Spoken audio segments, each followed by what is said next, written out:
D dollarisation की कहानी कई साल पहले स्टार्ट हो गई थी, लेकिन इसको गति मिली है 2021 के बाद से, जब 2021 में रशिया ने फैसला किया कि हमारे यहां पर जितने भी डॉलर के रिजर्व्स हैं उनको हम धीरे धीरे अपने देश से बाहर करेंगे, क्योंकि रशिया को पता था कि आने वाले समय में रशिया यूक्रेन पर हमला करने वाला है, उसके बाद उस पर सैंक्शंस लग जाएंगे और उसका डॉलर भी फ्रीज हो जाएगा।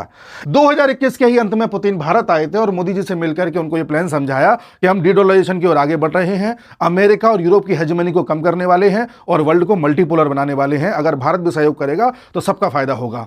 ठीक 2 महीने बाद यानी कि फरवरी 2022 में पुतिन चाइना गए और शी जिनपिंग को भी यही प्लान समझाया और फरवरी 2022 में ही रशिया ने यूक्रेन पर आक्रमण कर दिया और अपना जो प्लान था उसको एग्जीक्यूट करना स्टार्ट कर दिया। धीरे धीरे हम सब ने देखा कि किस तरह से यूरोप और यूएसए ने मिलकर के यूक्रेन को बेवकूफ बनाया। धीरे धीरे हमने यह भी देखा कि किस तरह से यूरोप में महंगाई बढ़ने लगी और यूरोप और यूएसए का जो गठबंधन हुआ करता था वो भी एक्सपोज होने लगा और धीरे धीरे यूरोप में भी फूट पड़ने लगी।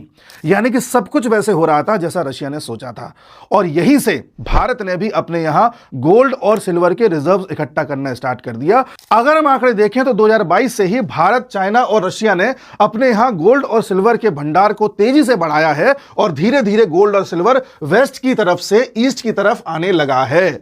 इसलिए गोल्ड और सिल्वर के प्राइसेस भी बढ़ रहे हैं। यह देखा गया है कि जिन भी देशों के पास गोल्ड और सिल्वर के भंडार रहते हैं, करेंसी उन्हीं की मजबूत रहती है। लेकिन अब धीरे धीरे चीजें इंडिया, रशिया, चाइना और ब्रिक्स की तरफ शिफ्ट हो रही हैं और यूएस की हेजेमनी कमजोर हो रही है। इसका सबसे अच्छा उदाहरण देखने को मिलता है कि किस तरह से यूएस अब अपने अड़ोसी पड़ोसियों में उलझने वाला है, ठीक उसी तरह से जिस तरह से भारत को अपने पड़ोसी में उलझा करके बढ़ने नहीं दिया गया था।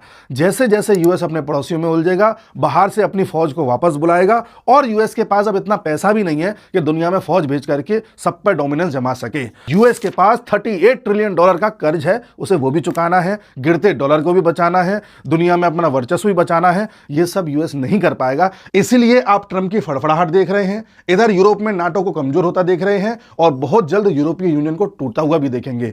और आने वाले समय में जब सब कुछ स्थिर हो जाएगा, फिर डॉलर को गिरते हुए और रुपए को बढ़ता हुआ भी देखेंगे।